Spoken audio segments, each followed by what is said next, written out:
Imagine that there was a way that you could take life's shit and then use that adversity as the very thing that gave your life and your creativity their shine. Do you want to know more? Well, don't go away, because it's time to do something good. Hey, I'm Victor Freeman and welcome to Creator Good, a place for creative and personal development. Now, I want to tell you a story.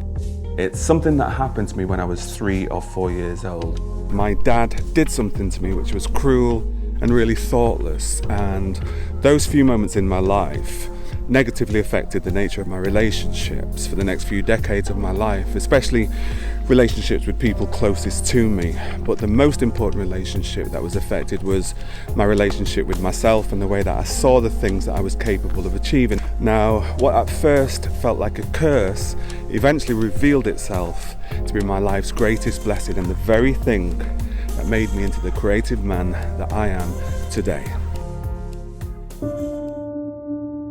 I'd spent that afternoon at kindergarten doing artistic things, and I was working with paper and paint, and I'd made an owl, and everybody was really impressed. So I went home with it and I presented it to my dad, and I waited for the praise. But it never came because he didn't see what I saw. I saw this beautiful creature with detail, its feathers, its eyes, its colours, all of these things. All he saw was some smudges on a piece of paper. And I saw the way that he looked at me, and the feeling stayed with me.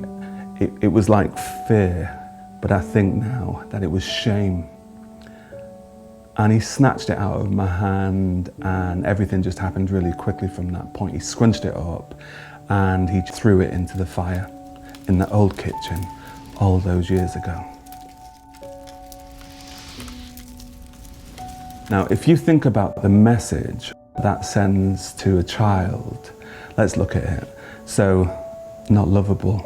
The things that you do don't matter. You're invisible. And for me, a really big thing was you're not creative. And creativity was something that I'd always loved. Now, as a child, our brains absorb this stuff and see those things as the truth. It's the operating system that we build the rest of our lives on. So how does a small child who has experienced something like that at the hands of the very person who's supposed to protect them and nurture them and love them and encourage them, how does that child move on from that? How does the child not just carry this program through the rest of their lives? Hey, just wanted to say thanks so much for watching so far, and wanted to ask if you would like and subscribe to the channel and click the bell as well, so that you receive regular notifications to videos that are going to bring real value to your life and to your creative work as well. For the next few years of my life, the next few decades, the die was set. If I got opportunities, which I got a lot of when I was studying film, I would always screw it up. There was something deep down inside of me that felt that I wasn't good enough, that I was going to screw up. You know, that imposter syndrome that so many of us struggle with. And I carried that forward. As a musician, I got amazing opportunities to make records, to start working with television writers who I really admired, just meeting these amazing people. But at the back of my mind, there was always this voice, which was that everyone else is better than you. They all know it, and there's no point really doing this anyway, because it's going to go wrong. Over time, these patterns, these rhythms, I just got to the point where I just thought, I can't carry on. Something had to change, and that was my light bulb moment. It was the sense of the things that have happened in my life. They're not my fault. I didn't parent myself. I didn't damage myself. I didn't put myself into that really fucked up environment. I wasn't responsible, but I was accountable for how I dealt with those experiences as an adult. Okay, I just wanted to say thanks for watching so far, and I wanted to ask you a question. If you've had any light bulb moments yourself, then would you share them in the comments below, because I think it could be really helpful for somebody that's watching. Thank you. There were fundamentally three things that I did to start to turn the corner and change the way that I saw my place in the world. The first thing was to start to forgive my father for the types of things that he'd done. I started to learn more about my father because he died when I was very young. I was 7 or 8 years old. I thought about how it must have been for him when he came to the UK. I knew that when he got here, he wasn't welcomed. There was a lot of racism in the UK, and he turned to alcohol, and he was really fucking angry. And I got that.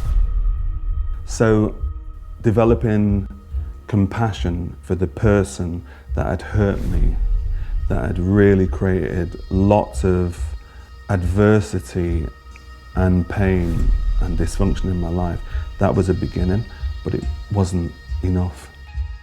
The second thing that I decided to do was to start thinking about the little boy that I was and what he'd experienced and those messages that he had digested. And somebody said to me, if you could speak to that child, what would you say?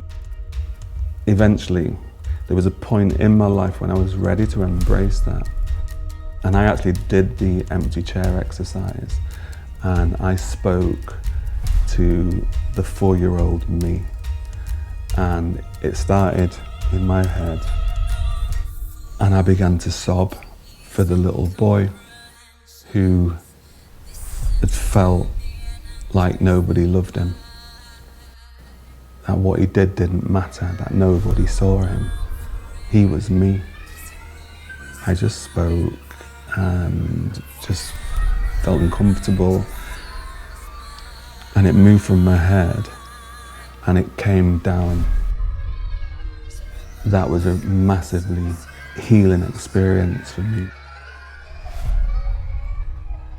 It hacked away at the roots of all of the lies in my life, because I was lovable.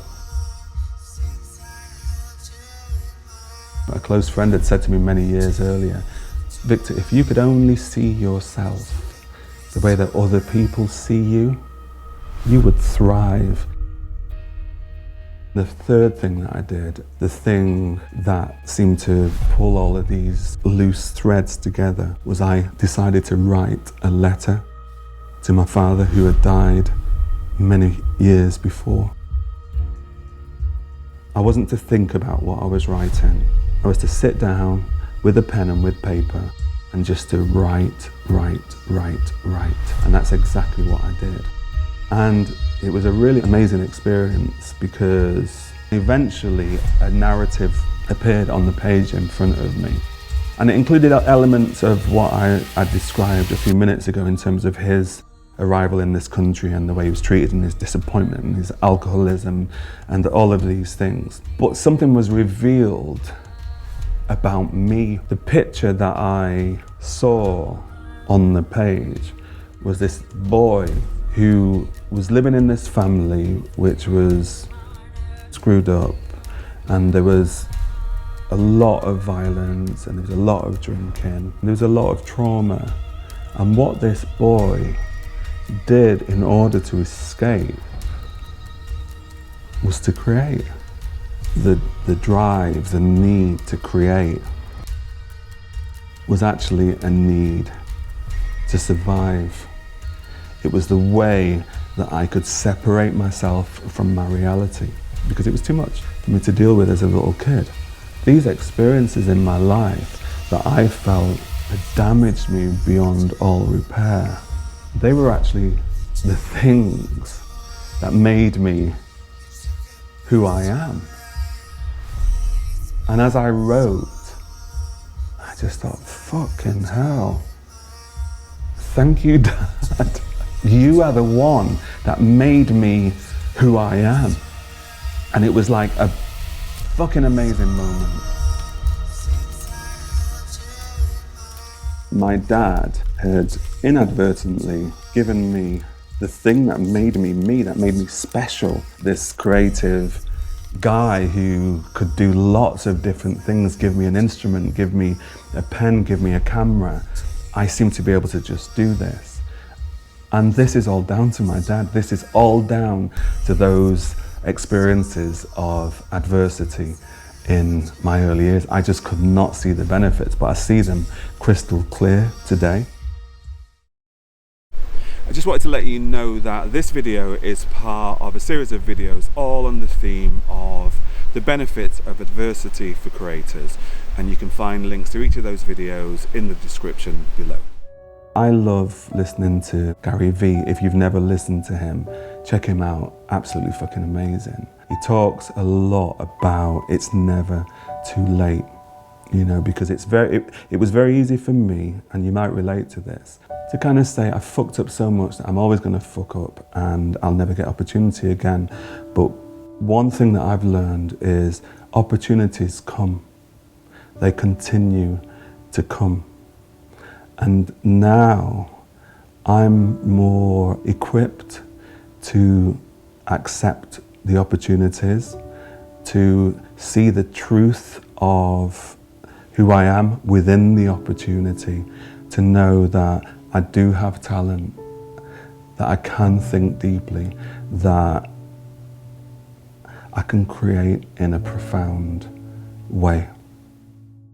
The brilliant thing that's happened in my life as a result of experiences similar to the one that I've talked about in this film is that it's really ignited a flame inside of me, and what that has meant over the last 20 to 30 years professionally is that I've been involved in helping other people and supporting them to overcome personal and creative challenges. And that's exactly why I've started the Creator Good channel, because I'm hoping that through sharing such experiences it could inspire you. And if that is the case, then I'm asking that you share the videos, you pay it forward, and together you and I can bring about positive change on a scale that we probably couldn't do alone. When you leave here, don't let it stay here. Share it. Share it with another creator. Share it with somebody that you think would really benefit from watching this film. And most importantly, just share it with love. Just want to ask if you can like and subscribe. Really appreciate it if you would, and that way you're guaranteed to receive notifications to videos that will bring value to your life and to your creativity. And don't forget to press that bell. I want to leave you with some thoughts that I've had that I really hope will inspire you. My wish for you today is that from this moment and on, you know that you carry knowledge, you carry courage, you carry strength, you carry survival, you carry leadership, you carry wisdom. And just as the phoenix rising from the flames, you are both creation and creator.